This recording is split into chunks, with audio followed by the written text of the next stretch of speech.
I'm your host, Nick Jikomis, and today I'm talking with David and Charles Nichols. So David and Charles are both psychedelic scientists. David is also the father of Charles Nichols. David was a chemist at Purdue University for many, many years, and he's retired now, and he's one of the gurus of psychedelic science. He's one of the people who's been doing it longest. In fact, he synthesized the MDMA that MAPS and Rick Doblin used for their initial MDMA-assisted psychotherapy trials. He synthesized the DMT that Rick Strassman used in his original DMT experiments in humans in the 1990s. And we talked about some of that history there. Charles is still an active scientist in Louisiana. His lab studies how psychedelics work. They study the anti-inflammatory effects that certain psychedelics have, and we discussed a lot of what he's doing and working on today around inflammation and psychedelics. And we just talked about psychedelic science and psychedelic medicine, generally speaking, the past, present, and future of this whole area. You know, what it was like in the early days when David was just starting out and into the 80s and 90s when these things were still not widely researched and discussed. Back in the Reagan era, we talked about some of the latest in psychedelic science, what we're learning about serotonin and inflammation, what we're learning about neuroplasticity and behavior, how different drugs work through somewhat different mechanisms. For example, we talked about DMT versus 5-methoxy-DMT and how they interact with some of the same receptors, but also they interact with other receptors in different ways, and that can account for the different effects that they have. We talked about all sorts of stuff related to psychedelics. So if you're interested in psychedelic science and psychedelic therapy, generally speaking, there was a lot of interesting stuff here, including both on the science side and on the history side. And as always, I want to remind everyone that I have a Substack, mindandmatter.substack.com. You'll find there my long-form science writing, all of the podcast content in audio and video format, as well as access to my free weekly newsletter and the ability to support the podcast as a paid subscriber. As many of you probably don't know, I recently left my full-time day job in the private sector, and I'm now pursuing the podcast and this content full-time. And so any support you can give me, whether that's sharing your favorite episode with friends, subscribing to the free weekly newsletter, leaving a 5-star review on Apple Podcasts or Spotify, or just following along and listening. I appreciate all of those ways of supporting me. This episode is supported in part by Athletic Greens. Their main product, AG1, is a comprehensive and convenient daily nutrition product containing 75 vitamins, minerals, and whole food sourced ingredients with less than 1 gram of sugar per serving, no nasty chemicals or artificial anything. It's gluten and dairy free and compatible with paleo, vegan, vegetarian, and ketogenic diets. AG1 is a quick and convenient way to supplement your diet to help ensure your body is getting the nutrients it needs. It comes in powder form, and you can mix it in water and drink it, or you can put it into a smoothie or a shake or something like that. I mix it into water and drink it with the first meal of each day, and it's super convenient. If you go to athleticgreens.com/mindandmatter, Athletic Greens will give you a free 1-year supply of vitamin D and 5 free travel packs with your first purchase. Their vitamin D product comes in tincture form, so you just take 1 drop each day. A large fraction of the population is actually vitamin D deficient, especially in winter months when we get less sun exposure, and vitamin D is super important for the proper function of the immune system and for a variety of other things. And there's even evidence indicating that vitamin D deficiency is correlated with more severe cases of COVID-19 in those who get infected. Every time I go into the doctor each year for a checkup, I'm always told that vitamin D deficiency is very common and I should be supplementing on a daily basis. So visit athleticgreens.com/mindandmatter or click the link in the episode description. You'll get a free 1-year supply of vitamin D with your first purchase. And with that, here's my conversation with David and Charles Nichols. Yeah, let's do that. This is a special episode. What's happening? But now we've got a father-son duo here, and it's kind of a unique situation.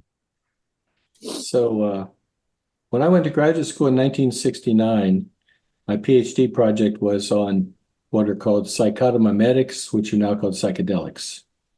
I was lucky I had an NDA fellowship to study them. I actually finished my PhD in the experimental work in about 3.5 years, faster than most people did, because I had worked in industry for 5.5 years before that. So graduate school for me was like a vacation. Whereas a lot of people wouldn't think that going from undergrad to graduate school, they go, oh my God, graduate school. But I had worked 5.5 years in industry and gone to night school to finish my BS at night at the same time. So I was burning the candle at both ends. Went to graduate school, and the research for me was like a vacation. And so in 1970, the Controlled Substance Act was passed. I thought, well, I'm not going to be able to do this anymore, but at least I enjoyed my PhD work. But then I went to Purdue University in 1974 and got an appointment there and was able to continue doing work on these compounds. Actually got a grant from the National Institute on Drug Abuse, which I was funded for 28 years and renewed for the final year, 29th year, just studying the medicinal chemistry and pharmacology of psychedelics. Basically, I had another area, but that's the one that's most memorable for me. And published a lot of papers, wrote book chapters, reviews, all the academic stuff, trained 40 some graduate students and 20 some postdoctoral fellows and visiting scholars. And started the Hefter Research Institute in 1993 because nobody was doing clinical work on psychedelics. And so I got together with some like-minded friends, and we started the Hefter Institute, raised money from philanthropists. It was quite difficult because once you have a lot of money, apparently you like to hold on to it. You don't give it away very easily. We did raise about $10 million, and the Hefter Institute funded the seminal studies that really got people looking at psychedelics again. We funded Charlie Grove at UCLA. We funded Johns Hopkins studies with Roland Griffith. We fund Steve Ross at New York University.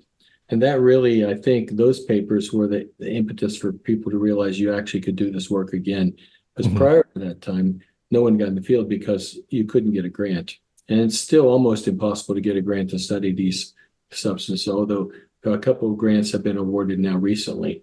But you couldn't get money to fund these for years. And if you were an academic without a grant, then you'd lose your job after 5 years if you couldn't get a grant. So I was in the right place at the right time, worked my ass off, and was lucky, got a lot of luck, and was able to kind of push this field forward. I made the MDMA for MAPS, phase 1 and 2 studies. Made the DMT for Rick Strassman's study, made the psilocybin for the Johns Hopkins studies. So I was encouraging people to work in this field pretty much before almost anybody else was, and proven that it could be done. Yeah, so you've truly been the man behind the curtain. You actually made the MDMA for Rick Doblin's MAP studies and the other ones that you mentioned. Yeah. Nobody else would do it. And Rick Doblin had gone, he'd set up MAPS, and he was an idealistic young kid. I met him when he was still an undergrad at New College, and he wanted to make MDMA into a drug because he'd been so impressed by its effects. And then he started checking with companies to make it he needed to get preclinical toxicology done. He needed some pure material, and nobody would touch it because it was, or they would touch it, but not for the kind of money he had. And so I did that. And then it was easy to make the DMT for Rick Strassman. And we got FDA approval to do that. And in the psilocybin, I started doing the synthetic psilocybin. The first batch was used for Hopkins 2006 studies in normal volunteers. And then I made a great big batch for the clinical studies. So and then I retired from Purdue in 2012. At Purdue, I was eventually distinguished professor of medicinal chemistry and molecular pharmacology, and also a named professor of pharmacology. So, and who's the other guy with us right now? And when did he come onto the scene? I'm the one person that he encouraged not to get into the field of psychedelics. Yeah, I tried to discourage him. I said it'll kill your academic career, but he didn't listen to me. No, I came along sometime in the story when he was getting his PhD at the University of, he came along before, he was working at the companies before he went to Iowa. So I remember being a little kid, 5, 6 years old, in married student housing. Occasionally, my father would take me into the lab. It was this big chemistry lab, but most of the time it was just being a kid playing around in Iowa. Then when he moved to Purdue, grew up in West Lafayette, Indiana, and my mother was getting her PhD in pharmacology at the time. My father was a medicinal chemist getting into pharmacology, so a lot of the conversations around the house were very scientifically oriented about drugs and animals, and I would go in and see my mom operate on rats doing her study. And my dad was first, I think he had cats as a research animal. And I remember That's going in and seeing some of the cats, and then he switched over to rats after a while. So I kind of grew up in and around the scientific environment and in a laboratory, and was really fascinated by the chemistry and the biology. So I went to Purdue as a chemistry student. And after a couple of years, especially after PChem, decided that chemistry was not for me. Wanted to do something a little bit more interesting. So I switched to biology. And around that time is when the PCR machine was developed and invented, and Purdue had just gotten Hmm. their first PCR machine, and I was fascinated by molecular biology. And when is this? Is this the 1980s? Yeah, this was around 1987. And I joined a lab to do my undergraduate research in bacterial genetics and thought it was just really fascinating. So any thoughts of pharmacology or drugs or anything like that were just not in existence. Wasn't interested in it. I wanted to be a gene jockey, as my dad called it at the time. So I ended up going to graduate school at Carnegie Mellon University starting in the fall of 1990. And I didn't really know what I wanted to do, but something having to do with genetics. And I ended up joining a fruit fly developmental neurogenetics laboratory and studied fruit fly eye development for my PhD dissertation. But then after several years of working with fruit flies, decided I didn't want to see a fruit fly again. Um, and then I said, I want to do something more mammalian based. And through a very crazy circumstances, ended up doing my postdoc in the laboratory of Elaine Sanders Bush, who was, unbeknownst to me, one of the leaders and pioneers of the field of serotonin 2 receptor research. Hmm. At the time, I just thought, oh, my father had mentioned her a couple of times that she was um, a good colleague, and serotonin. Oh, that's in the mammalian brain. That could be interesting. And she proposed to me a project looking at the effects of LSD on gene expression in the brain. Oh, wow, that's perfect. It's kind of combined my love of genetics and my family history of psychedelics. And I had been working there for a year or not, about a month. And she comes out of her office waving my CV, and she's pointing at it, and she says, I just was looking at your CV again and noticed that you did your undergrad at Purdue. And then she asked me if I knew Dave Nichols. And I said, oh, that's my father. And from then on and around the lab, she called me Dave. But I got into the field, I think, in this roundabout way. I found my own way to it. So it wasn't, a lot of people assume I got into the field because of who my father is, but that really wasn't the case at all. And while at Vanderbilt, I got this um, strike of inspiration one day that you can use fruit flies for pharmacology experiments. And I asked if we could give some psychedelics to some fruit flies. I got some fruit flies from down the hall. So I had started giving drugs to fruit flies as well as doing the gene studies in the rats. So it was time for me to go on the academic trail and find a job. And my father counseled me strongly against it. He said, nobody gives a rat's ass about psychedelics. You know, it's going to destroy your career. You're not going to be able to get grants. Um, so fortunately, I didn't listen to that advice, being the stubborn son, I guess, that I sometimes can be. And when was this? Is this in the 90s now? This was in 96, 97 when I started in Elaine's lab, and I started looking for a faculty position around 2003 and got my first and so far only faculty position here at LSU Health Sciences Center in New Orleans in the start of the fall of 2004, about a year before Katrina. So I've been here this fall 20 years. And that whole time studying serotonin 2 receptor pharmacology, cell culture in animal models, looking at gene expression, epigenetic effects, behavioral pharmacology. And somewhere along the way, psychedelics became an accepted potential therapy, which is really exciting. Mhm. So it sounds like from when you were your earliest memories, you were a little kid, you were in the lab and mom and dad were talking about science. So you were sort of Mhm. always embedded in that kind of environment. Yeah. When were you, how old were you when you first sort of understood like what psychedelics were and what dad was doing with a little bit more specificity?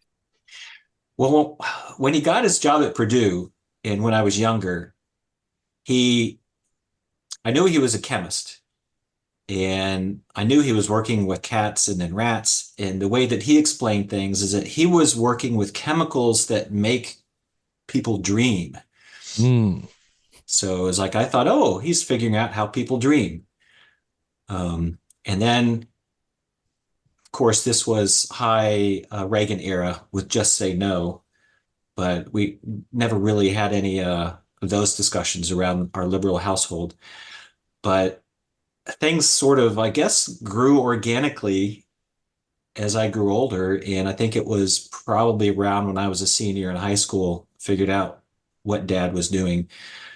But there was no internet back then. So it was really kind of hard to do what my daughter does. She since she was little, she likes typing into Google and oh look, there's lots of pictures of dad and grandpa on the internet. oh yeah, interesting. Um, and so eventually you start your own lab and Mhm. just give people a brief overview. What is your lab study and what do you guys work on? So when I started my lab, it was essentially just all neuroscience. It was studying the receptor pharmacology and drug receptor interactions of 5-HT2A agonists and psychedelics and how they affect behaviors. And then still continuing on with my rat and fly models, using them to understand sort of the circuitry and gene expression response to psychedelics. And it was after Hurricane Katrina, about a couple years, year and a half after that, we got back into the lab that we serendipitously discovered the potent anti-inflammatory effects of psychedelics. So really went ahead full steam with that side of things. And in my laboratory today, I think there's about a third of it is devoted to the anti-inflammatory effects of psychedelics and peripheral inflammatory models. A third is devoted to sort of hardcore receptor pharmacology, drug receptor interactions, and a third of it is continuing on with the behavioral uh, genetic side in rodent models and fly models. Interesting. David, do you remember those discussions with Charles when he was a little boy, where you told him you looked at things that made people dream? I actually don't have any memory of that. I can remember telling him when he became an academic, I remember telling him, don't study LSD. Nobody cares about LSD. Yeah. That's probably, but we always had science. I mean, when in high school, he entered science fair, what, two different years? Mm-hmm. And, so he was learning to think like a scientist. And of course, I wasn't in sports. And so he didn't do sports. And so really probably more his hobby was reading and science and thinking about scientific things. In my high school had a really good chemistry program. Interesting. So you've both been on the podcast before. A lot of people listening, I think, will have some background in this. So we'll assume some background knowledge for people around psychedelics and some of the basics there. I don't want to tread over ground that we've gone over in previous episodes too much. But obviously, when we talk about psychedelics, everyone talks about the 5-HT2A receptor and that being the main receptor responsible for the psychedelic effects that they have. There's two interesting branches I want to talk about that you guys know some things about that are interesting. One is sort of non-psychedelic effects of some of these compounds that come through the 5-HT2A receptor, such as 5-HT2A receptors that are found outside the brain and other parts of the body and other tissues. And then the other side that I think is interesting is, other receptor systems that some of these compounds engage with. And so maybe starting with the first one, sort of, I guess the topic is going to be non-psychedelic effects that psychedelics can have through the 5-HT2A receptor. That gets right into some of what you've been working on, Charles, to do with like anti-inflammatory effects and things like that. So Mhm. can you give us like a basic sense of what's going on there? How widespread is the 5-HT2A receptor outside the brain? Yeah, the 5-HT2A receptor is really, I think it's the most widely expressed serotonin receptor throughout the body. It's been on every tissue that we've looked at so far, from fat cells, skin cells, muscle, endothelial, immune cells, T cells, macrophages. It's expressed at not as high levels as in the brain, but because they're G protein coupled receptors and they're an amplification system, they don't have to be expressed very highly to really have a profound effect on function. Mm-hmm. So the potency of the effect we discovered for some of the drugs that we're looking at are literally orders of magnitude below what the threshold amount would be in some of these animal models that we've looked at. So we think that if the potency is so high that the amounts of drug, some of these drugs that people would need to take would be essentially microdosing. I see. So you're saying that they can have some of these peripheral effects on inflammation at doses that will not give you a psychedelic effect. Right, right. And what compounds are we talking about here? Are these things like LSD, psilocybin, the most famous psychedelics, or are these other compounds? It's fairly interesting story behind that. Is we first started with DOI, which is a phenethylamine psychedelic, somewhat related to mescaline in its structure. And we did a lot of work with that. But then we wanted to look to see if other psychedelics had the same effect or specific for that drug. So we did a comprehensive study where we looked at 25 different psychedelics across all the major pharmacophores a few years ago and published on that. And what we found were that some really potent psychedelics like LSD are not very good anti-inflammatories. They have anti-inflammatory effects, but they're not as potent as DOI. Right. I see. This is from that study. Yeah, So I saw you give this talk last year, so I had this ready to go. But yeah, this is a really interesting slide. There's a lot here. yeah, so to break it down, that dashed line in the middle kind of represents the baseline inflammation level within our asthma model. That in an animal that we make allergic to an allergen and it has difficulty breathing, it has pulmonary inflammation, and sort of the overall measure we use for that is PEN-H. So the higher the number of PEN-H, the more inflammation in the lung, the lower, the less. And so that dotted line represents the average asthmatic rat and what the inflammation would be. Mm. And so we found several drugs that were completely fully efficacious in blocking inflammation in this model.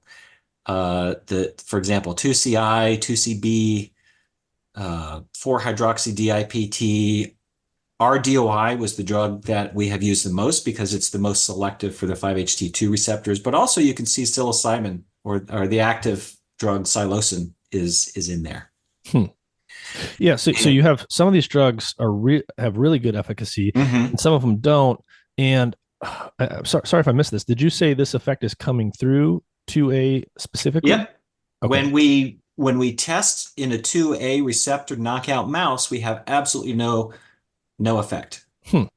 So then I guess the next question here is, some of these drugs are acting through 2A. Some of them do really good job at reducing inflammation or preventing inflammation. But some of them, like LSD, don't do as good a job. Some of these other ones over here don't do a very good job at all. But don't they all act through the 2A receptor in kind of a similar way? They do. So that's one of the projects in my laboratory focusing on receptor pharmacology, is to try to figure out why some psychedelics are anti-inflammatory and others aren't. And a really good example of this is if you compare, for example, psilocin to DMT. The only difference structurally between those two compounds is that hydroxy at the 4 position, that OH at the top of that ring. And similar for the 4-hydroxy DIPT that's on here, if you take that 4-hydroxy off, DIPT, which I don't think is on this graph here, DIPT also completely loses its anti-inflammatory efficacy. And the study that we just published about 2 weeks ago, we're comparing DOI to a drug called DOTFM, which is also very similar. They're both good, strong agonists at the 5-HT2A receptor. They both produce a behavioral response very potently, but DOTFM has no anti-inflammatory efficacy across several models that we've looked at. So there's something about how these different psychedelics are engaging amino acids in the orthosteric binding pocket of the receptor that put it in a particular state that recruits anti-inflammatory pathways. That's one of the big things that we're trying to solve in my lab. And I guess one of the key things here for people to understand is probably that just because, so if two drugs bind to the same receptor, that does not mean they're going to have the same effect. You can essentially turn on the receptor in different ways that have very distinct effects. Right. And that's a concept called functional selectivity that my father was one of the early pioneers of, that you could get different responses from a receptor from different drugs. David, what were like some of the earliest examples of that were discovered? What do you mean? Functional selectivity? Yeah. Well, the concept really goes back probably to the 90s. People, and there were many pharmacologists who didn't believe it. There was the idea that a receptor just turned on and just turned off like a light switch. Mm-hmm. And we did some early studies showing that the serotonin 2A receptor also could lead to changes in other intracellular signaling molecules, depending upon the molecule. So it's in addition to being called functional selectivity, is also called ligand bias or ligand-directed bias, which was a concept that when the ligand binds to the receptor, it produces a conformational state or shape of the receptor that leads to a difference in the interior part of the receptor that then couples to different signaling molecules. So that's been fleshed out over the past 30 years, I guess. And that concept now is pretty widely accepted. So the issue is nobody completely understands all the elements that determine what signal will be produced. So the major signaling pathways people look at are something called arrestin signaling and G protein signaling. But there are other types of signals that are not as well fleshed out. And we think with respect to the anti-inflammatories, there's a signal that no one has really found yet, which is one of the things that Chuck's lab is looking for to figure out what that is. But they must be subtle differences in the shapes of these receptors that allow them to couple differentially to regulatory molecules within the cell. Mm-hmm. I see. So you can have one receptor like 5-HT2A. It could actually be hooked up to different protein and information pathways in the cell, and which one it's hooked up to or which drug binds to the outside can determine like which one of those gets turned on. It's not just one effect like a light switch, like you said. Right. So when the drug actually binds to the exterior portion of the receptor is actually 7 alpha helices packed together in a bundle. And so when it binds, there's a complementarity between the ligand and the receptor, the residues in the receptor. And so it'll orient the receptor in a certain way. With LSD, for example, is a large tetracyclic molecule. It's 4 rigid rings that are hooked together. And it sits down there. You can imagine it's pretty clunky. It forces a receptor to adapt itself to the LSD molecule because the LSD molecule is so rigid. But if you put a smaller molecule like mescaline in there where there's a lot of flexibility, now the receptor has the ability to adapt to different shapes and still accommodate the ligand. And so those different shapes and formations of the receptor determine what's able to bind on the interior within the cell of the receptor. So when we looked at that graph, Charles, it was basically a graph showing us that different types of 5-HT2A receptor drugs have different levels of efficacy with respect to this inflammation effect. Some of them could lead to much lower inflammation, some of them none at all, some of them somewhere in the middle. What about serotonin itself? What's the relationship between serotonin and inflammation at this receptor? Well, serotonin primarily is pro-inflammatory. So when there are sites of inflammation in asthma and arthritis, um, diseases like that, there are high levels of serotonin. And the serotonin helps to cause immature T cells to mature, causes a recruitment of other inflammatory cells like eosinophils to the lung through 5-HT2A receptors. So it could be that the reason that 5-HT2A receptors are expressed so widely throughout the body is that that's one of the main mechanisms that serotonin uses to indicate inflammation, Hmm. activate the immune system. Hmm. And so you've been studying these drugs in an asthma model. So you're looking at lung Mhm. tissue. And I mean, that's a very interesting area. There's more to talk about there. Um, is is 5-HT2A involved in inflammation within the brain itself? There is evidence that it is. There is a significant percentage of patients that have major depressive disorder that have neuroinflammation. You can detect elevated levels of inflammatory biomarkers in the serum and in the cells. Hmm. Well, that's I'm thinking of an interesting question here now. If you have major depression, and you're saying that there can be this correlation with neuroinflammation. Mhm. You just told us that serotonin generally is pro-inflammatory, but the first line medication people typically get for depression is an SSRI, which would elevate serotonin levels. So, are SSRIs actually promoting inflammation? No, actually the opposite. Hmm. There's been a body of work looking at how activation of serotonin transporters can produce an anti-inflammatory effect through specific mechanisms. Um, so that's been studied for, I would say, the last 15 years or so. So that's an established pathway. Like if you have activation of the serotonin transporters, you have a effect primarily on IL-1 beta Mhm. and suppression of that. So that's a different parallel pathway. I think what we're looking at is something that the drugs are binding to the 5-HT2A with such potency that it's really an active anti-inflammatory process that's overriding anything that serotonin itself could be doing. Mhm. And so, is it? I imagine it's. You think it's plausible that some of these drugs, or perhaps new drugs that you or others are designing, they could be potent anti-inflammatories that either don't have psychoactive effects because they're so potent you can use a very very low dose, or perhaps Mhm. because some of these don't actually cross the blood brain barrier. Right, right. So it could conceivably be if it doesn't cross the blood-brain barrier, then you wouldn't have to worry if it was non-psychedelic or not, but you'd still get exposure to the 2A receptors in the periphery. Yeah. Hmm. Um, and how similar?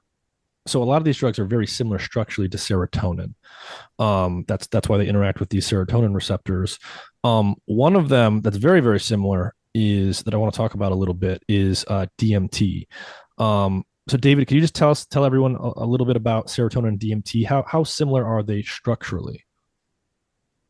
So they're built around a two-ring system called an indole. It's a six-membered ring fused to a five-membered ring with a nitrogen atom. And like most drugs that interact with monoamine systems, there's an aromatic system 2 carbons away from a basic nitrogen. So there's an indole, this bicyclic indole, 2 carbons away from a basic nitrogen atom. Now, in dimethyltryptamine, basically all you have to add to that template is two 1 carbon methyl groups to the nitrogen. So it's an N dimethyl and tryptamine. Tryptamine is an indole with the 2 carbon side chain in the amine. So an N dimethyl. Serotonin is also got the indole core and has the 2 carbon side chain, but instead of having methyl groups, it just has an NH2. So it's a primary amino group. And in addition, it has a hydroxy group attached to the 5 position. So DMT doesn't have any oxygen attached over in the indole ring, and it's a tertiary amine, which makes it more lipophilic and more easily to penetrate the central nervous system. Mhm. So chemically, they have the similar core, but serotonin is a primary amine, DMT is a tertiary amine, and serotonin also has this aromatic hydroxyl sticking off in the 5 position. Mm-hmm. And so you said you were the one who synthesized the DMT for Rick Strassman's studies where he was giving human patients IV DMT. Right. How did that relationship start? I was actually invited to a meeting at the Esalen Institute in Big Sur, California. I was one of only 2 academics that were there. Rick Strassman was probably the other one. And then we had all the grand hoobahs of the psychedelic genre there. Stan Groff and Ralph Metzner and you can go down the list. They were all there. And the goal of the meeting was to sort of formulate a strategy to prevent MDMA from becoming scheduled. We had 2 meetings, one in the fall and one in the spring. When was this? Sorry. It was in the fall of 84. 84. Okay. In the spring of 85, but in the fall of 84. And Rick Strassman, because we were both academics, we kind of hung around together. I was aware of a paper that he'd written called Adverse Effects of Psychedelics. It was a review paper that came out, I think, in 84, where he said that the incidence of adverse effects with psychedelics was actually very, very low, indicating the safety of psychedelics in general. And so we were talking, and it was funny because we're walking along, and of course, Esalen is a kind of a new age place. And we're walking along, and Rick and I were making a joke about how many healers there were, because these places all had shamanic healers and meditative healers and sound healers and people doing every kind of technique for producing some kind of healing, whatever. And Rick commented to me, "There's more healers here than you can shake a fucking stick at." And we both laughed. But anyway, what we talked about was no one was doing any clinical work with psychedelics. I said, "Well, Rick," I said, "I'm a chemist, but you're a psychiatrist. You're at a psychiatrist and psychiatry department at the University of New Mexico. You could study these clinically if you wanted to." The problem was there was no money to do it. But he thought, well, he'd always been interested in DMT as an endogenous molecule and had studied it some in earlier years. And so he said, "You think I could?" I said, "Well, sure you could." So we met, we had a couple of meetings with Daniel Friedman. Danny Friedman was one of the early LSD researchers when he was at Chicago, and he was the acting head of the acting head of psychiatry at, I believe, UCLA. And we met with him, and he counseled Rick. He said, "Do a study. I'll try to find some people that would support you." And there actually was the Scottish Rite Foundation, I think, supplied some funds. And he said, "But don't try to do any therapy or anything like that. That's too controversial. Just look at markers, look at blood pressure and heart rate, and measure blood plasma markers and prolactin and things like that." And so there was a fellow there who was the chairman of the psychiatry department. I think his name was Uhlenhuth, if I remember correctly. And he had moved there because his wife couldn't tolerate the weather. She had a lot of allergies. And so he'd moved to New Mexico, where the air was kind of more pristine, to get away from where he was. So he had a big reputation. So he worked with Rick to help design the study. And then Rick came to me and he said, "What if I get all this stuff done and everything's approved and I've got a source of funding out, but then I can't get the DMT?" I'd made the MDMA for Dublin in 1985. And so by the time Rick came back to me and said, so we met in 84, 85. He came back a year or two later and he said, "Well, I can't get anybody to make the DMT. Could you make it?" And since I had made the MDMA for Dublin, and the MDMA synthesis was the first time I'd worked with FDA people and FDA regulators. They'd sort of give me some counsel. "This is what you need to do. These are the things you need to watch out for. You need to have a record of all the reagents you use and the lot numbers and yada, yada, yada, and all that." So Rick said, "Could you make the DMT?" Because nobody would do it. And it was a controlled substance. I think it was it was a controlled substance by then. And so I said, "Well, I made the MDMA. And so sure, I could do it. It's a simple synthesis." So I worked again with the FDA people and made it for him. And then he did a study with the DMT. Well, so, this is 84, 85. Obviously, people like you knew what DMT was. DMT was known to specialists, at least at this time. But I don't think it was very wide. Like, beyond that, it was probably pretty unheard of. So did Rick already know about DMT, and why was it that he used DMT? Why wasn't he keen on doing psilocybin or some other drug? He had developed the hypothesis that endogenous DMT that DMT was produced endogenously. He still has promoted that idea that it's produced endogenously and might be related to the symptoms of schizophrenia. Mm. And so the Scottish Rite Foundation, who I believe provides some of his funding, they were set up to fund research in schizophrenia. So that was his initial idea, was if it produces schizophrenia, maybe if we just give it intravenously. And there had been some earlier papers showing that it was psychoactive. So he had said, well, let's give it and see what it looks like. What are the symptoms? Does it look like schizophrenia? Whatever. So I think that was the motivation for working with DMT, the idea he had that it was an endogenous psychotogen. And so when did he actually do those studies, and what are the cliff notes in terms of what he found and what he measured? Well, he published a couple of papers in Archives of General Psychiatry, I believe, in the early 93, 94, something like that.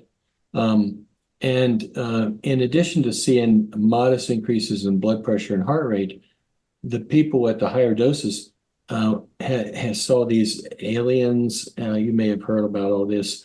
And so he wrote a book called DMT, the Spirit Molecule, where these people had discussed, when they took these high doses of DMT, they were transported to an alien landscape and they saw these alien beings and creatures, DMT elves, whatever. And Terence McKenna had talked about this. Terence McKenna, of course, was an early smoker of DMT and had talked a lot about the DMT elves and the DMT entities, etc.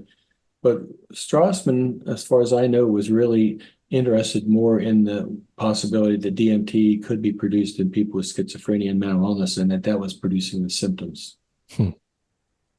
And so this idea, I mean, it's a very intriguing idea. It would imply that there's some level of endogenous DMT production in the brain, either all the time, or it gets released at under specific circumstances, or in under certain pathological conditions. Is there much evidence for this? What do we actually know today about any evidence that there's detectable DMT in the brain at levels that would make it relevant for some of these things? There are detectable levels of DMT in the brain. If you use HPLC, LC mass spec, you can detect it. I actually wrote a review article. I was invited to speak at a Breaking Convention conference in London some years ago, and they wanted me to talk about DMT as an endogenous molecule. I said, well, I don't believe it really is. He said, that's why we want you to come. And so I gave a talk about it and present all the evidence and said, there's not enough there. There's not enough there. He got a biochemist and a couple of other people to provide data to suggest that, if they strangled rats, for example, the levels of DMT in the rat brains went up. So he said, well, maybe when people are dying, maybe the near-death experience is DMT. But when you strangle rats, everything goes up. They have a tremendous flood of all kinds of transmitters in the brain because their brain's dying, and it's the trauma and stress are releasing it. There's still a group of people that talk about DMT as an endogenous molecule that's produced in significant amounts. But I really don't subscribe to the idea that happens. There are many other things that I've pointed out. Things, if someone's under stress, things like endorphins are produced, and endorphins are more potent than DMT, and can produce weird psychiatric effects and mental effects. So I actually don't believe there's any evidence for it. But he and Steve, there's a Barker. Yeah, Steve Barker, and he's in Louisiana, and then there's another biochemist, I think, in Michigan, and they provided data where they've claimed that there's enough produced and it could be concentrated. Nick Cozy said, well, it could be concentrated in the vesicles and could cause the release. But it's really, in my opinion, this is a house of cards. It's a cute hypothesis. You think when somebody's dying and they have a near-death experience and have these visions, that it could be a flood of DMT. But I just don't buy into that at all. I don't think the evidence is very strong. There are just a few people that really are pushing this point of view, but it's a cute theory. People like it. Mhm.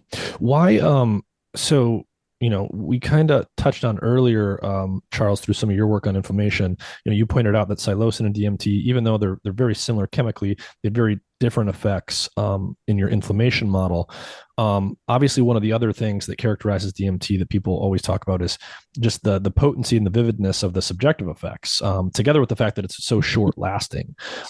Even it's very close to psilocin in terms of chemical structure, but it lasts for a few minutes as opposed to a several hours long mushroom trip that you can get with magic mushrooms. What is it? Do we know or understand why the subjective effects are so potent and the drug doesn't last that long in terms of the structure and how it's interacting with receptors and things like that? Yeah, I think a lot of that is just the pharmacology and the route of administration. That DMT itself is not orally active, unlike psilocybin. Psilocybin is a Zwitter ion that has that phosphate that stabilizes it, so it can be taken orally. And when you take psilocybin orally, I think the length of time is really the absorption into the circulatory system from the gut. Because I think some early imaging papers were done with intravenous psilocybin, and that was about a 20-minute trip with some of those. I think they were doing that in David Nutt's lab for some of those early imaging studies. So it's not necessarily that the one drug lasts more than the other. It's really the route of administration. If you smoke it or inhale it, it's going to go directly into your circulatory system, and then it will be metabolized through monoamine oxidase largely. But for psilocybin, it's oral. Yeah. And that would make sense of why ayahuasca, which is just orally active DMT, lasts much longer than inhaled DMT. Exactly. Yeah. Yeah. It can last several hours. The beta carotenoids in ayahuasca prevent monoamine oxidase from breaking the side chain down. In fact, I've argued that ayahuasca is basically just an orally active psilocybin type molecule. The effects are very similar. Mm-hmm. Interesting. Another interesting comparison is you've got, DMT, NN-DMT, which most people just refer to as plain DMT. And then you've got 5-methoxy-DMT. So very similar chemically, very intense experiences that people report with these two drugs. Usually they're inhaled, so they're both short acting, but the content of the experience is very different. So what do we know about the differences between DMT and 5-MeO-DMT that account for their differences? There's a couple of pharmacological things right off the bat. The psychedelic effects presumably are mediated by activation of 5-HT2A receptors. But 5-methoxy-DMT in animal models and also in vitro has really powerful effects in stimulating the serotonin 1A receptor. And 1A receptors are also expressed on the axons of the cortical pyramidal cells. So they actually have a different effect. And we don't really understand that, but probably the 5-methoxy-DMT, the fact that it's so different, is related to the fact that it's such a powerful 5-HT1A agonist. DMT doesn't have that much 5-HT1A agonist activity, but 5-methoxy-DMT is a really potent 5-HT1A agonist as well. And is that something that distinguishes 5-MeO-DMT from most other psychedelics? Do most of them not interact with this receptor or do so much more weakly? Much more weakly. The phenethylamines, like mescaline, don't really activate it at all. It's mostly the tryptamines. And there again, 5-methoxy-DMT is almost unique. Some people have called it the God molecule because you completely lose consciousness, and whereas with DMT it's more entertaining and visual. 5-methoxy-DMT really shuts off people's consciousness, and nobody, we're too early in the study of these to really understand what it is. But if you look at a cortical pyramidal cell, the 5-HT2A receptors are on the apical dendrites, and they activate the cells so they fire more easily. They increase the gain. 5-HT1A receptors, among other places, are located on the axons, and they hyperpolarize. So they almost counteract the effect on the pyramidal cells that you see when you activate the 2A receptors. But the 1A is also located in other places in the brain. So we really don't understand. I mean, the brain is much more complex than we can possibly comprehend. And although we know a lot more than we used to. I think it's just there's subtle nuances. And also the idea that you have some differences in signaling. A DMT activates the receptor and you probably generate a certain set of signals, arrestin and G proteins. 5-methoxy-DMT activates the same receptors, but probably also targets different types of intracellular signaling molecules. So it's pretty, I think it's more complex. I see. But to a first approximation, if we know that 5-HT2A receptors are often concentrated in the apical dendrites of certain neurons in certain parts of the brain, and you said 5-HT1A is often concentrated on the axons and has a hyperpolarizing effect. Right. We would expect drugs that hit the 1A and 2A receptor to have a very different pattern of activity that they elicit from one that primarily hits 2A but not 1A. Yeah, Right. I mean, Yeah, it's like for tryptamines, like DMT and psilocin, it's about a 1-to-1 ratio in how it's interacting with the 2A to the 1A. But for 5-MeO-DMT, there's about 100-fold selectivity for 1A over 2A. So it's a weak agonist to 2A and a really good at the 1A. So Wow. it's almost a selective 1A agonist with some 2A activity. if you do animal experiments with 5-methoxy-DMT and some other psychedelic, almost any other psychedelic, the animals will respond to activation of the 5-HT2A receptor. But if you go into, say, rats and you give 5-methoxy-DMT, the primary salient cue that they pick up on is activation of the serotonin 1A receptor. So it's really a difference in pharmacology there. Interesting. So that's a very different. That's an interesting difference in pharmacology. One of the other things that is very interesting about 5-MeO-DMT to me, other than the experience itself, is and I've heard other people report this, but I'm not sure to what extent it's been formally studied.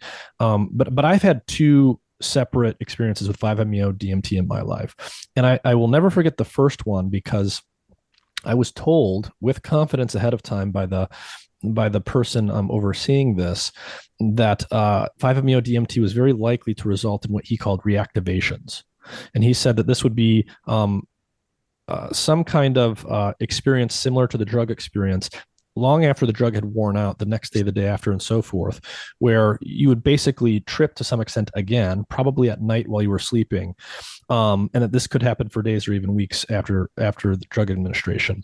And at the time, I just sort of silently listened to this, and I thought to myself, I've never heard of anyone actually having an acid flashback or anything like that. I've never heard of this. I didn't buy it. But I'll be damned if just that didn't happen. I would say for about 2 weeks, every night I would wake up in the early morning hours and have, probably an experience that was roughly 50 to 80% of what the actual drug experience was. Is that something that's been reported widely for 5-MeO-DMT, and has it been studied at all? It's not something I've heard of. You may be a very suggestible personality. No, But, it's I think it's been written about, and it's not uncommon from what I understand. And so we had a recent publication that was a hypothesis piece that was largely driven by Peter Hendrick's graduate student Haley Duran on a hypothesis that the 5-MeO-DMT experience and a therapeutic effect may be due to partial seizures in the temporal lobe of the brain because of the overlap of the symptomology between complex partial seizures and the 5-MeO experience, with those reactivations that are pretty much unique to 5-MeO, very, very similar to sort of recurrent kindled seizures after a major seizure event. Interesting. Okay. So this has been reported, but no one's really done careful studies of this. No.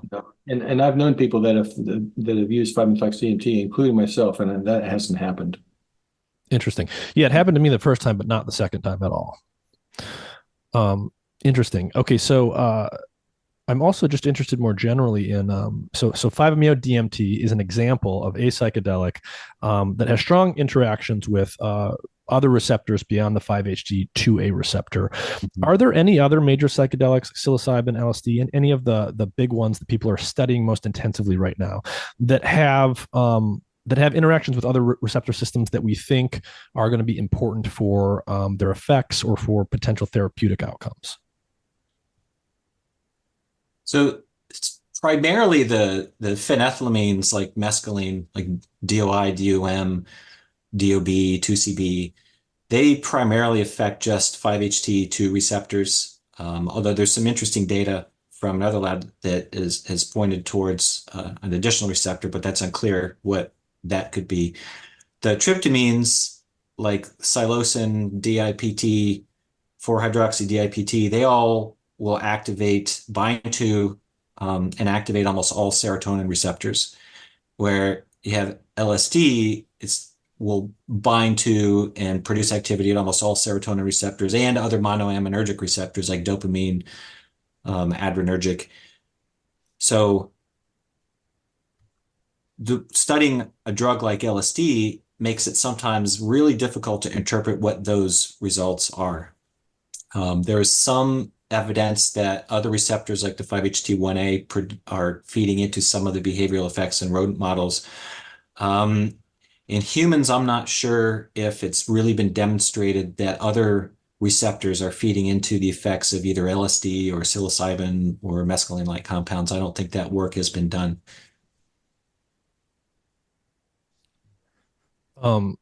So I guess building on this, going back to this idea of functional selectivity. So you can have two drugs, they each interact with the same receptor, but they do so in different ways. And so they can yield different and potentially very different effects. In the context of what's going on currently in psychedelic medicine, there is this big push to try and find psychedelics that have therapeutic efficacy for psychiatric diseases, similar to what we've seen with MDMA for PTSD, psilocybin for depression, and so forth. But, a lot of people are asking the question, can we re-engineer some of these drugs so that they retain this therapeutic benefit, but we don't have to babysit someone for a 5-hour psychedelic trip? Can we engineer out the psychedelic component, but retain the therapeutic component? What do you guys think about how plausible it is that we will achieve that? And are there any good examples of anything like that in terms of functional selectivity, or some of these drugs, able to activate, say, a 5-HT2A receptor in a way that doesn't yield psychoactive effects, but does retain some of those therapeutic effects? I think for at least for anti-inflammatories, developing a non-psychedelic 2A agonist to engage that still yet to be found pathway, I think that's very feasible and something that we can do. I know if it gets to the psychotherapy, that's a little bit different on whether or not you could have a psychedelic that would be an effective antidepressant. I know my dad has some opinions on that. Yeah, I mean, there's not a simple answer to that. If all it does is activate the serotonin 2A receptor, it's probably going to be a psychedelic. It's going to have to activate some other ancillary receptor that cancels out the 5-HT2 effect, and maybe you'll get it. The thing that's, and when people ask me, well, is that really an important thing? Because there are people who think, well, we need to engineer the psychedelic effects out. And what my answer has been, well, for somebody who has major depressive disorder, giving them a pill that addresses the depression, just like an SSRI, there's nothing wrong with that. But if you talk to people who have been in hospice and have had psychedelics, or people who are dependent on different drugs, you say, well, did you really, wouldn't you like to have that taken out? And the people say, no, that was one of the most important experiences of my life.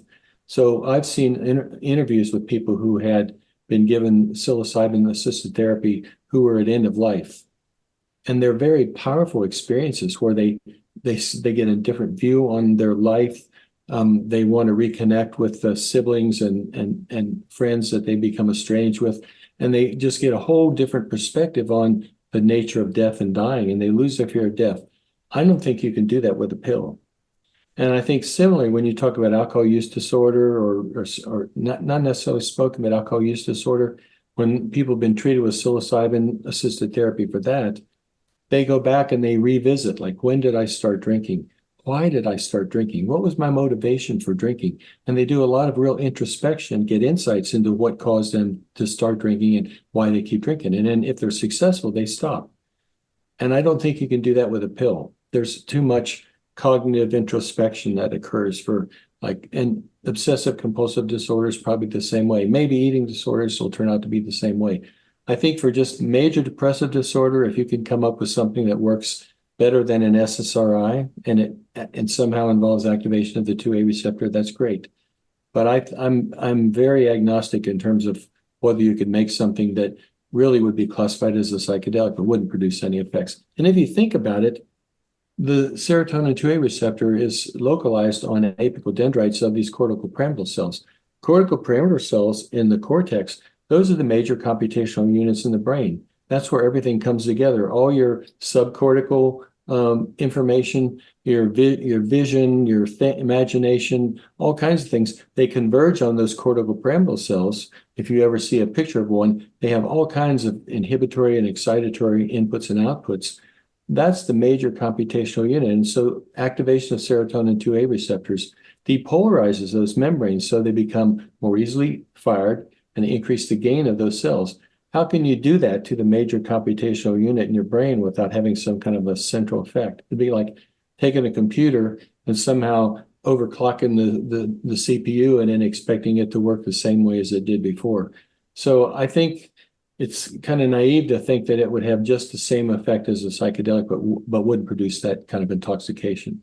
Now, you might get something that activates the 2A receptor, which leads to therapeutic improvement, but maybe it hits some other receptors, ancillary receptors, that will attenuate whatever the psychedelic effect is, but you'll still get the behavioral effect. So that's a reasonable way to go. But as far as taking the experience away from people who are in hospice and palliative care or people who have substance use disorders, I think if you talk to those people almost to a person, they'll say, no, this is really valuable. It wouldn't have worked for me. I've really got a lot out of, I've seen these people talk about, the first woman that was in the Charlie Groves study, it was a Hispanic woman, and she tried to get her husband in his study because he drank a lot, but he wouldn't go. And so she was talking to Michael Bogenschutz, who was the principal investigator. And she said, my husband won't come. He said, well, do you drink? She said, yeah. He said, well, let's see. He gave her the test and she qualified for inclusion into his test. So I saw her on camera talking about what happened. She said she realized when she took the psilocybin, and there's no therapy while you're taking the psilocybin. It's all beforehand and afterwards. She had on the eye shades and earphones. She said, I realized what I was doing is I'd go to work, I'd come home, I was tired, I'd sit down, my kids would want attention, I'd push them away and I'd pour myself a drink and I would just drink and just ignore the kids. And she realized I was cheating my children of my presence as their mother. And that she stopped drinking. It was a profound insight she had. She says, now I come home, I have the kids, I bring them around, I hug them all, we talk about what they did in the daytime and everything. And I don't think you can do that with a pill. That just isn't going to happen with a pill. It was the cognitive effect of this that really made her realize how much better her life and her parenting could be. Mm-hmm. What do you think, people talk about now that the psychedelic renaissance, that we're in this new golden age. Do you think there's any risk that, or what do you think the biggest risks are that something interrupts this resurgence in research with these substances? I think there's enough momentum now that it'll be very tough to stop that. Even if there was some new recreational drug that started flooding the streets, they would focus on that. I think the psilocybin has been demonstrated to be effective for depression and anxiety and substance use disorders. MDMA has been shown to be effective. We expect MDMA to be approved probably this year later for treatment with PTSD. The therapeutic effects of these have now come to the fore. And I think any congressman who tried to shut down research and access to those, I think he would get a lot of pushback. And many of the states, in North Carolina where I live, they had a bill that they put forward to the state legislature to appropriate $4 or $5 million to set up a couple of trial programs with psilocybin and MDMA and have an oversight board. I mean, so the states themselves and state legislatures are recognizing that this may be a therapy that we need. Are you still working in Brian Roth's lab, David? Yeah, I do. Although I had a heart attack in 2019 and then COVID hit, And then I had a brain bleed. I fell, I was taking anticoagulant, and I had a subdural hematoma. And so basically, after the heart attack in February of 2019, I basically didn't go in the lab anymore. In fact, I'm supposed to go in tomorrow to help clean out some of my chemicals. So I still dial into his group meetings, and if I can have some input, I will, and just kind of see what's going on. But no, my work in the lab is basically stopped. I mostly consulting for some companies that have been working with psychedelics, consult on the chemistry. I haven't had a chance to look into it, but I saw recently that they had some pretty major results they announced using AlphaFold.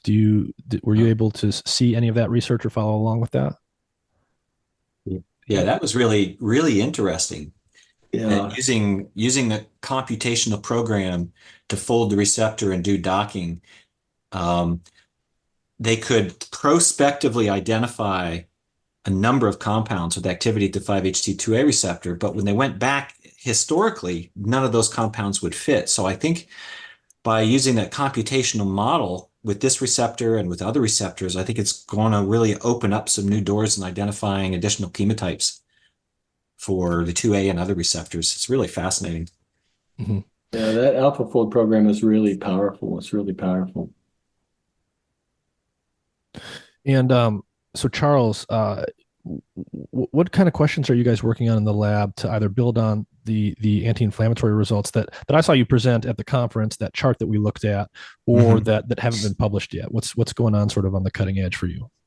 Oh, so we have been working in collaboration with a colleague, Dr. Mix at Loyola University here in New Orleans, on identifying additional potential diseases that could benefit from psychedelics. So we've been looking at a model of rheumatoid arthritis and seeing some really interesting results there. We'll be presenting that at our ISRP meeting here in New Orleans in a couple of weeks.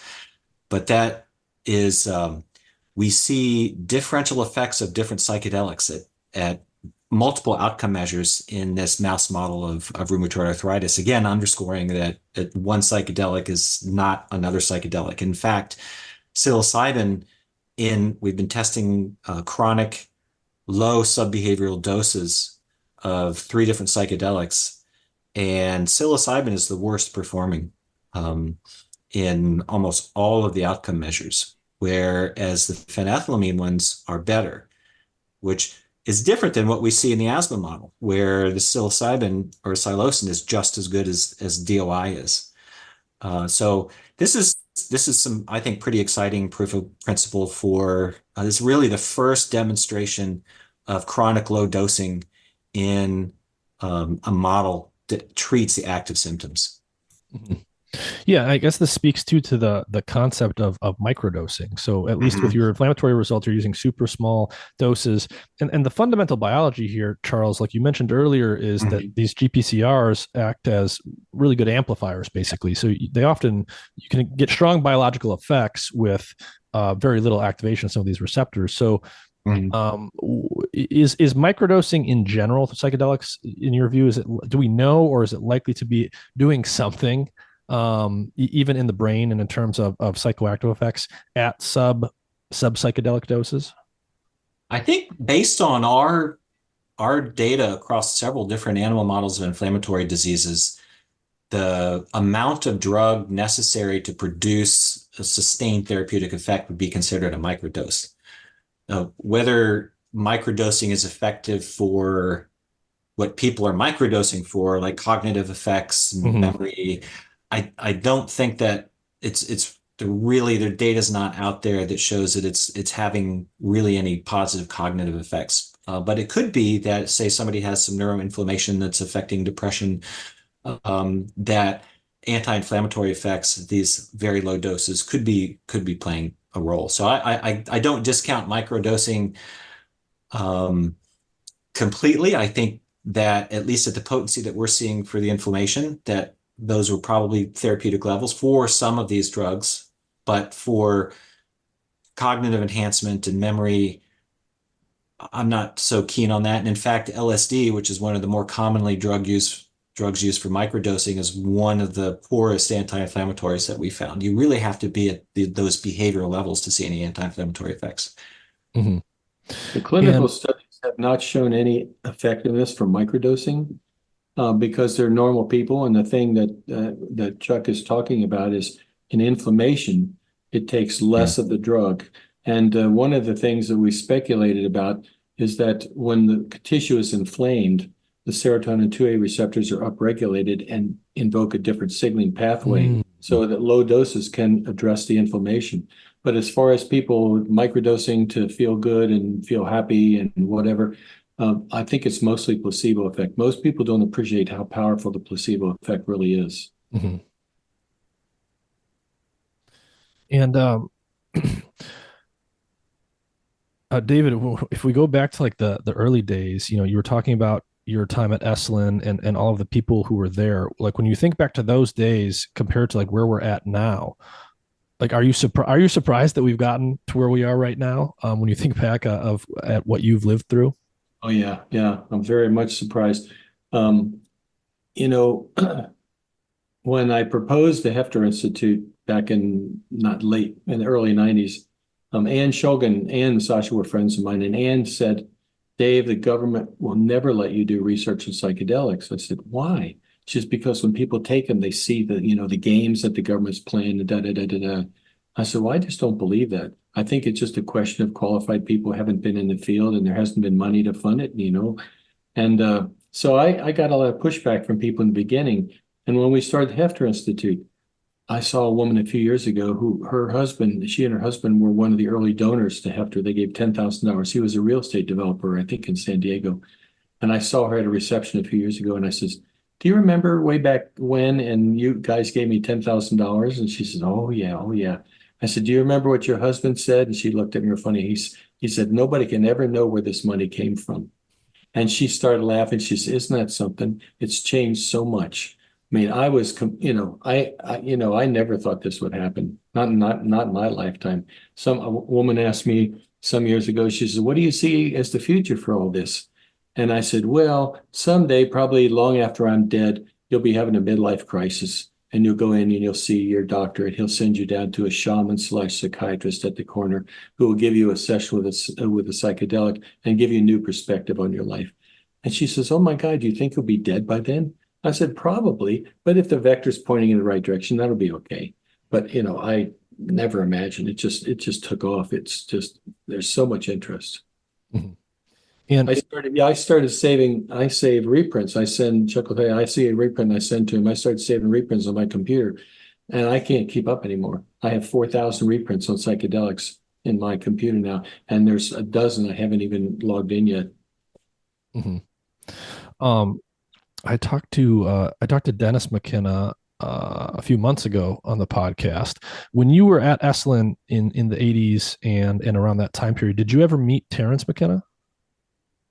I met him once, and I was actually at someone's house prior to taking off, and we were going to go to Esalen. And Terence came in, and he was early. I was early. I was staying with someone, so I was there. And he came and sat down, and I looked at him. I said, Terence, the thing that's puzzling to me is, he had the theory that the mushrooms were sort of an alien intelligence that came down. And I think the thing that's really strange to me is that these alien mushroom intelligences have come down and made their home in shit because they're copper. He broke out laughing. And then in the big room in Esalen, he rolled a bunch of joints, and there were 4 of us or 5 of us sitting in a circle, and he was there at the head. He was rolling his joints up, and God knows what he put in. I think he powdered some hashish and put into it. So he was passing around, and people were just taking a toke. And I was sitting on his left. I guess I was next to him on the left, and we went around the other side, and I took one toke. And what he was smoking was really dynamite. And so he passed it around a second time. And it came to me, and I said, I'm going to pass. He looked at me really funny. And then it passed around again, and everybody then said, that's enough. He says, what a bunch of babies. And in that, the way Terence talked. And he had rolled 4 joints. He proceeded to smoke the other 3.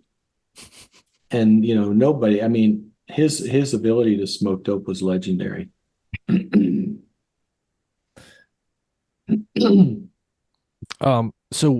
do you guys think have you followed at all so there's a lot of interesting work being done right now and a little bit of controversy and debate over how exactly this piece of the puzzle works. And that's the relationship between classic psychedelics and some of the other drugs that are adjacent to them and neuroplasticity. So a lot of people talk about 2A receptor agonists being able to promote hyperplasticity. Then you've got sort of Gould-Dolan and people over there talking about metaplasticity, and they're not really promoting hyperplasticity. They're changing how easily plasticity can be induced by things like experience. Have you guys been following like that area of the field at all? And what do you make about the idea that psychedelics are promoting hyperplasticity in the brain? Yeah, we found that over 10 years ago in our lab with LSD in the rat brain and fly brains. And so there is a lot of plasticity that is induced. I think was Brian Roth all the way back in 2009 has that paper. So it's been known for a long time that psychedelics do induce plasticity, but so do a lot of other things like methamphetamine and cocaine. Mm-hmm. So one of the things that we've been looking at in my lab is the potential functional plasticity rather than the structural plasticity. And that's some unpublished data that we have that 100 days in our rat model after we give a single injection of psilocybin, we see these profound changes in the functional plasticity of the medial prefrontal cortex. We see a hypopolarization of the mean resting potential. We see significantly increased firing rates. So the neurons in the MPFC in our models are firing more. They're more easily fired. And this is 3 some months after a single dose. So we went in with this with the hypothesis, well, let's investigate if it is structural plasticity. We would expect to see genes for synapses to be increased, PSD95, SP2A, synapsin. And when we looked in several areas of the hippocampus and the medial prefrontal cortex, we just didn't see any evidence of that. So my current theory is that there is this increase in structural plasticity that other groups and we have seen. It's induced by ketamine, induced by psilocybin. But the difference is we think that it prunes back to a baseline level after a few weeks. Whereas in the case of ketamine, the behavior reverts back to the depressive-like behavior. But for psilocybin and other psychedelics, there's an epigenetic change which is occurring to upregulate certain ion channels to make them more conductant. So you're pruning back to the same number of synapses, but the ones that are left are more efficient. And so what we're doing now is we are looking at different channel subunits at these time points, looking for epigenetic factors to see if maybe there is this sort of window of hyperplasticity that then prunes back down to more functional plasticity. Mm-hmm. And to help people understand what you're talking about here, can you just define explicitly what's the difference between structural and functional plasticity?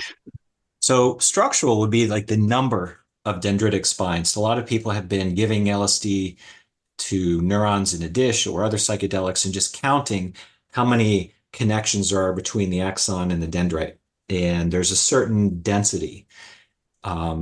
So what we've seen is that there's a nice robust 15 to 20% increase in the actual physical number of connections between neurons and specific circuits, both in a petri dish and in the real living brain. Those effects, there have been a couple people who have looked sort of long-term in a couple different models.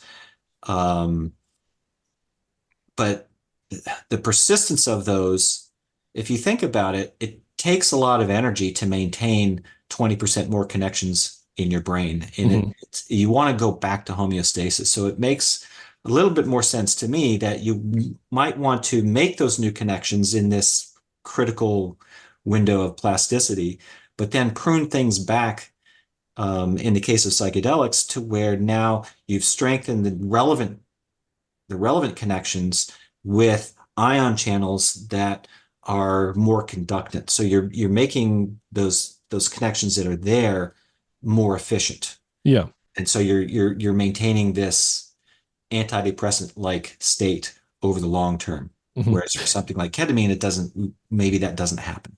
I see. Yeah, I mean, roughly speaking, it kind of sounds like Gould Dolan's idea, which is that some of these psychedelics are inducing states of metaplasticity, and it's akin to reopening, the critical periods that happen normally, naturally across development, where you've got these windows where things are heightened, and you actually make more synapses than you need, but then there's this sort of pruning process to get rid of the extraneous ones.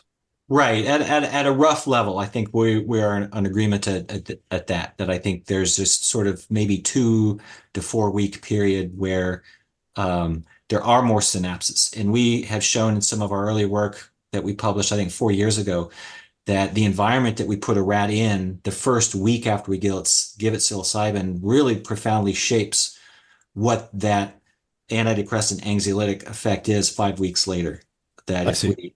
if we take a rat, we give it psilocybin, and we expose it to a stressor within that first week, that we believe it develops better coping skills. So when we test it in an elevated plus maze, for example, for anti-anxiety effects, there's a profound anxiolytic effect of a psychedelic when it's stressed and then rescued from that stress. It just learns to, I think, better.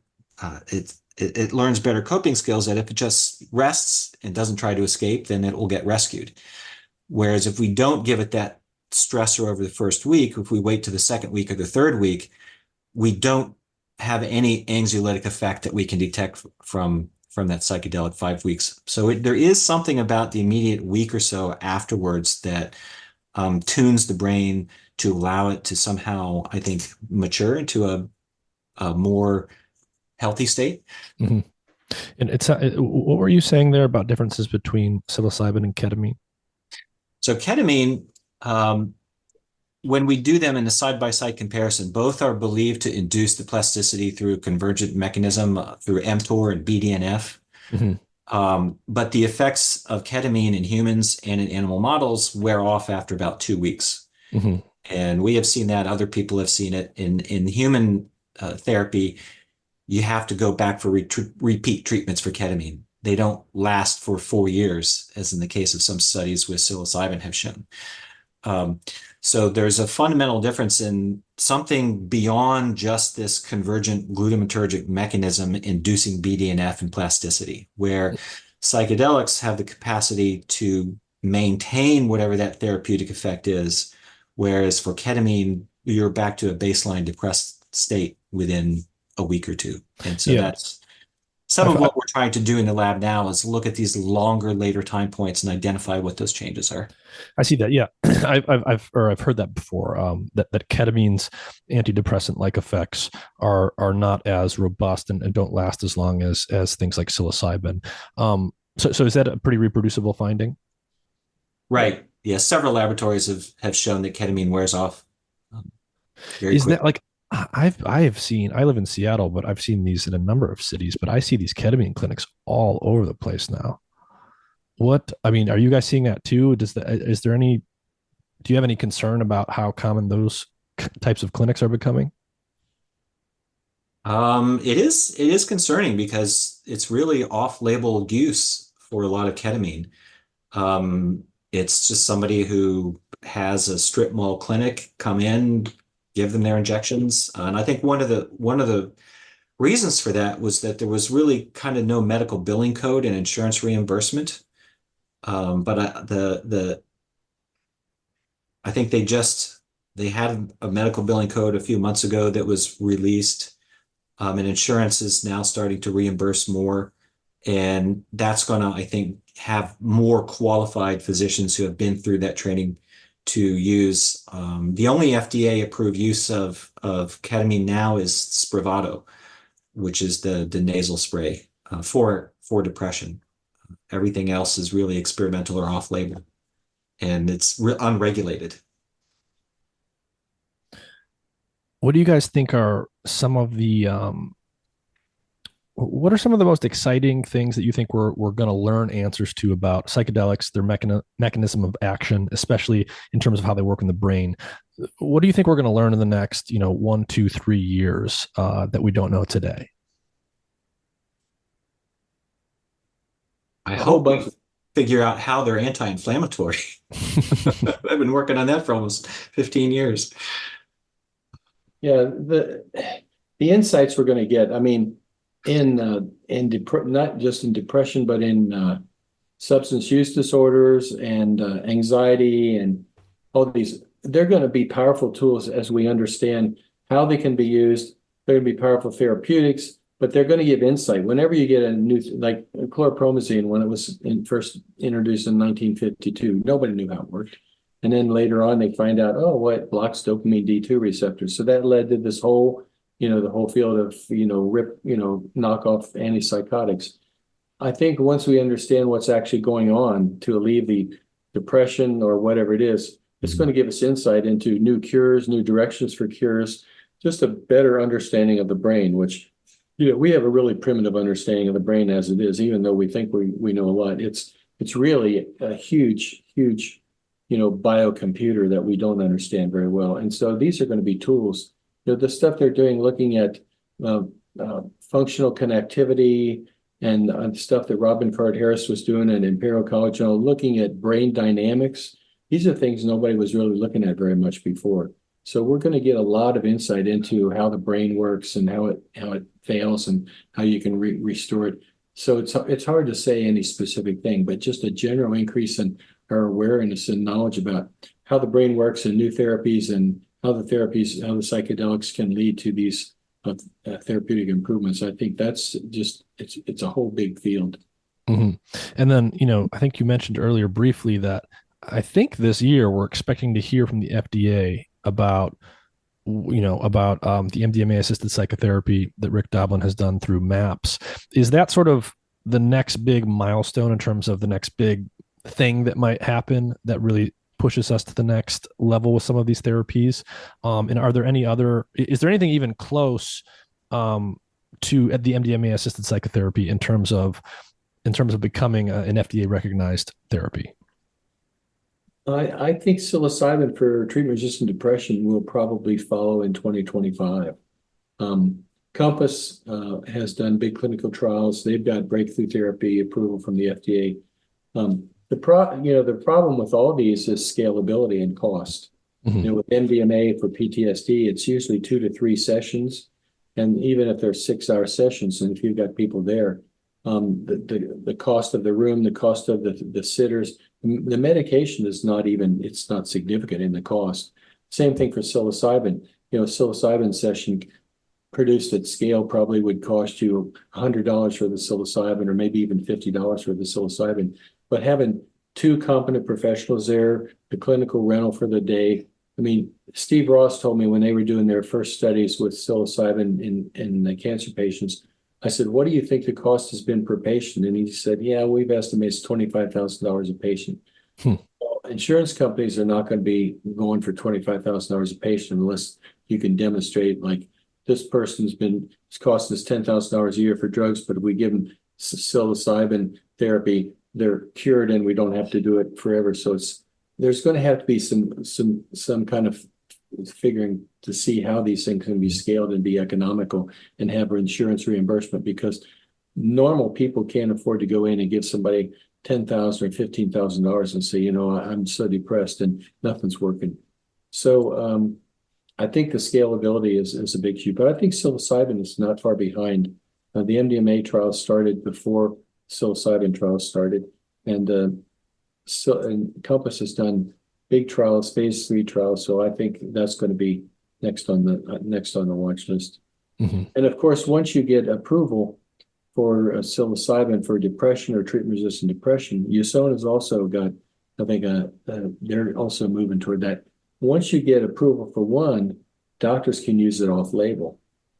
So with all these smaller studies, once it's demonstrated to be safe, like for alcohol use disorder, smoking use disorder, end of life, OCD, eating, if all these turn out, they'll be able, trained people will be able to use them once there's a demonstrated therapeutic signal. So we see that for depression and end-of-life existential distress. So I think once psilocybin is approved, you'll see a lot of these other indications. And so maybe somebody who's in hospice, you don't have to pay for the clinical room. You just have to have a sitter there during the day when they do the trip. So it might be feasible for those kinds of things pretty quickly. Mm-hmm.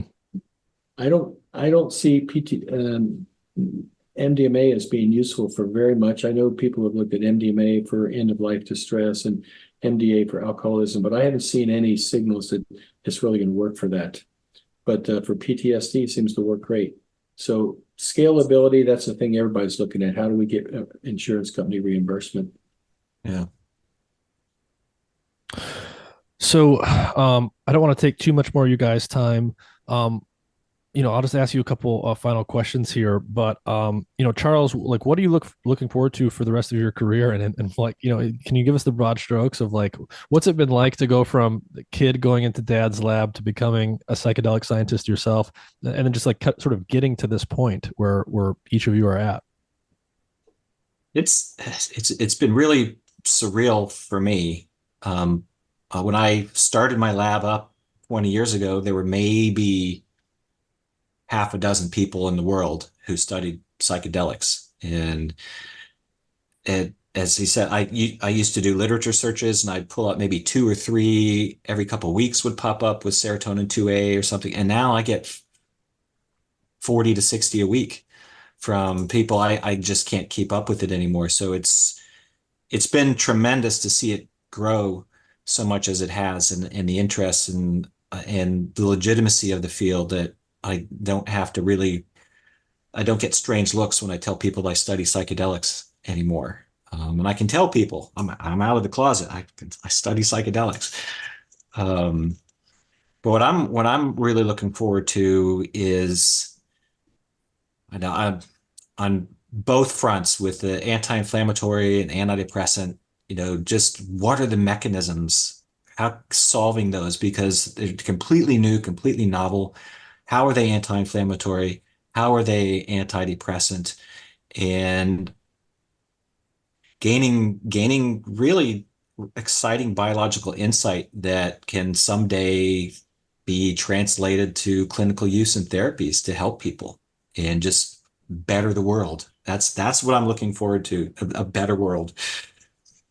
Yeah, and David, I think most parents, when they tell their children not to get involved in drugs, and they find out that they've defied them, they get very upset. But I wonder if you've had a different experience.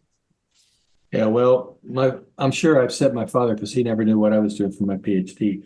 Really, it was more the wisdom I'd realized so many people had been interested in this field and had not succeeded because there wasn't any grant money. Yeah. And for Chuck to be in this field, he sent me one of his early grants. It was to study the mechanism, I think, of LSD. And I says, nobody gives a shit about the mechanism of LSD. I said, if you want to use LSD as a tool to study something else, then you could probably do that. But I said, it's going to be the kiss of death as far as getting funding. So he, again, was very lucky. And just as an example, this anti-inflammatory stuff, after Katrina wiped out his lab in New Orleans, he contacted me because a lot of those samples that he had shown for anti-inflammatory activity were samples that he got from me because I had cabbaged a bunch of them when I retired. And he said, is there anything that's not Schedule 1 that's a 5-HT2A agonist? And there was only one. It was DOI. It was RDOI. And I'd worked out a patented method for making RNS-DOI when I was a graduate student. And I had a bottle of it. I sent it to him. So the whole anti-inflammatory stuff, if he'd said, Dad, are there any psychedelics that are not controlled substances? Because he was waiting on his license. Yeah. And if I'd said, no, there aren't any, his career might have taken a different tack altogether. So there's been a lot of luck involved. And I'm pleasantly surprised he's been able to keep this field going. I joke to people that we're starting the Nichols Serotonin dynasty. Really, and really, it was quite propitious that he got this background in genetics. I was a chemist, and then I did a postdoc in pharmacology, so I knew a lot of chemistry, and I could make things, and I could put them in animals and behave and observe them. but his going into a field that allowed him to have a genetics as an expertise has really facilitated his ability to do things now, because that's exactly what's required to understand what's going on. Going in and being able to, do a genomic analysis and proteomic analysis and all of these things that are techniques that genetics people know that he knows has given him a unique capacity that I don't have. And so, in a sense, I'm almost jealous of his success, if you will, because I wish I could do some of the things that he can do. But he's doing them at least. And, when I retired in 2012 and moved down here, I built a wood shop down in my base of my house. I was going to make Native American wood and Native American flutes because I play those as a hobby. It's just sitting down there mostly with dust on everything, because when all this started cooking up, people started wanting me to give Zoom lectures and go and give talks on psychedelics. Because if you wanted somebody to give a talk on psychedelics, there was only like one or two people in the United States that you could get to do it. And I was one of them. And so I was always glad to do it. So, yeah, it's amazing. And the fact that I counseled him not to do it and he didn't take my advice was a really good thing. But he was always kind of stubborn. Well, I think that's a great place to end it. And I know it's a little bit later for you guys. So thanks again for taking the time. Really appreciate it. This was a fun format too, with both of you on at the same time. So I appreciate you guys throwing that out there. David and Charles Nichols, thank you guys. Have a good one.